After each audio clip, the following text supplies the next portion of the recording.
Moissac, je me présente, le chef du moulin, Maxime Michel.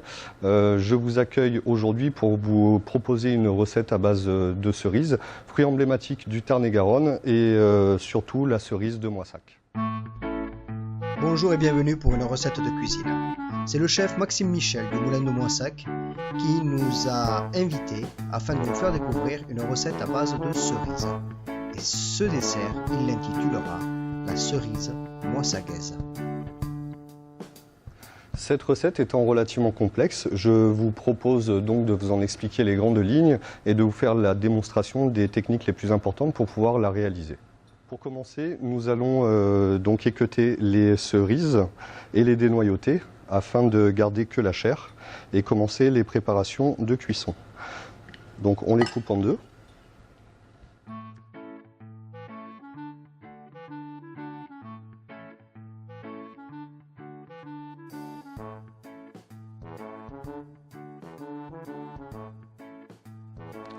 Une fois que vous avez terminé d'équeuter et de dénoyauter vos cerises, vous les séparez en deux, donc 500 g de chaque côté.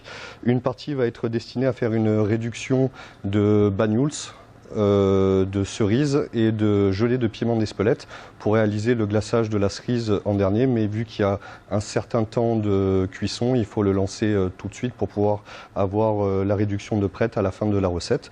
Et deuxièmement, l'autre moitié va être destinée à monter une bavaroise à la cerise, et pour cela nous allons d'abord cuire les cerises dans un wok avec un sirop de vanille.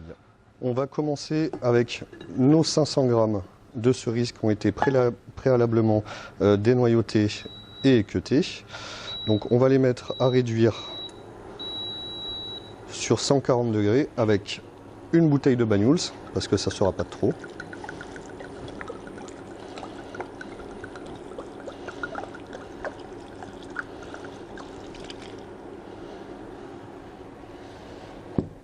Et de la gelée au piment d'Espelette.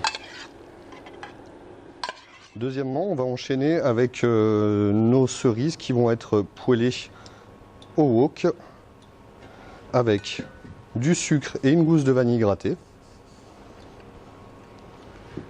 On va les faire revenir pendant 3 à 4 minutes. Quand ça commence légèrement à compoter, on verse l'eau dessus et ensuite on va pouvoir les mixer pour en retirer une purée de fraises à la vanille.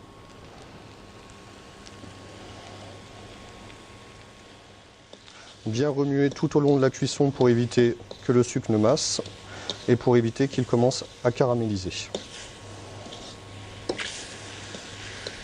Le but étant de faire rendre un petit peu de jus à la cerise et d'avoir une espèce de compote avec des morceaux de cerise à l'intérieur.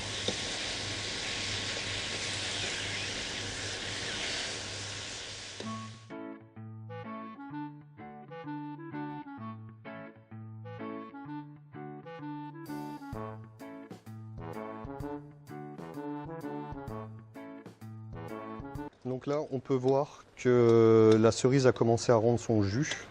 Encore une bonne minute de cuisson et on va pouvoir commencer à la mixer pour pouvoir faire notre bavaroise à la cerise.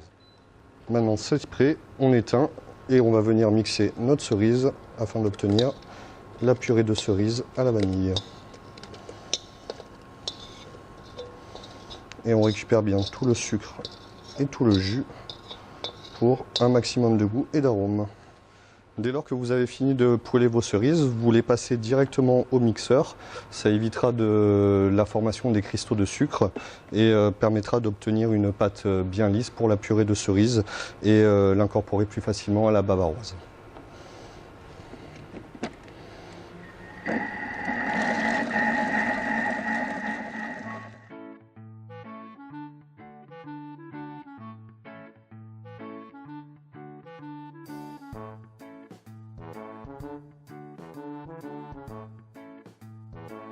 Maintenant que notre purée de cerise et jus de cerise a été réalisé une fois mixé, on va en profiter qu'il est encore chaud, on va en passer une petite quantité pour le préparer avec l'isomalt, qui est un sucre destiné à faire des décors, surtout en pâtisserie, qui nous servira aussi en fin de recette. On va en profiter que ça soit disponible maintenant pour le préparer et puis on y reviendra tout à l'heure quand on en aura besoin. Donc j'ai pris une étamine qui va me permettre de filtrer les petits morceaux de cerises et de garder que la purée, que le jus, pardon. Et d'enlever la purée. Ça va nous permettre d'avoir une couleur naturelle pour le sucre, couleur cerise, et d'avoir un goût aussi 100% naturel. Et comme ça, on récupère l'excédent de matière pour monter la bavaroise.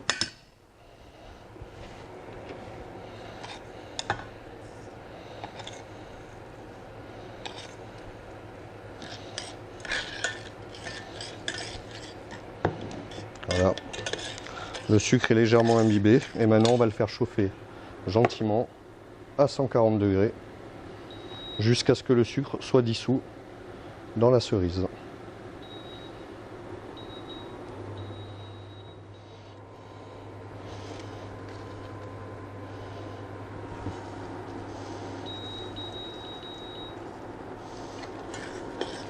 Là, on a pu voir que notre sucre est bien dissous. Donc on va couper, on va le laisser se reposer, on y reviendra tout à l'heure quand on en aura besoin. Avant de mettre notre purée de cerises à la vanille à refroidir, nous allons dissoudre des feuilles de gélatine dans de l'eau très froide afin de leur permettre de ramollir et après les incorporer à la préparation avant de la mettre à refroidir. Donc pour les 350 g de purée de cerises que nous avons récupérées, nous incorporons 5 feuilles de gélatine que nous allons laisser tremper jusqu'à ce qu'elles soient ramollies. Toujours avant d'incorporer la gélatine à un appareil, on vient la presser pour enlever un maximum d'eau, que ça on ne rajoute pas dans l'appareil de base, et ne garder que la feuille de gélatine. Bien sûr l'appareil est toujours chaud, sinon on aura du mal à le dissoudre dedans.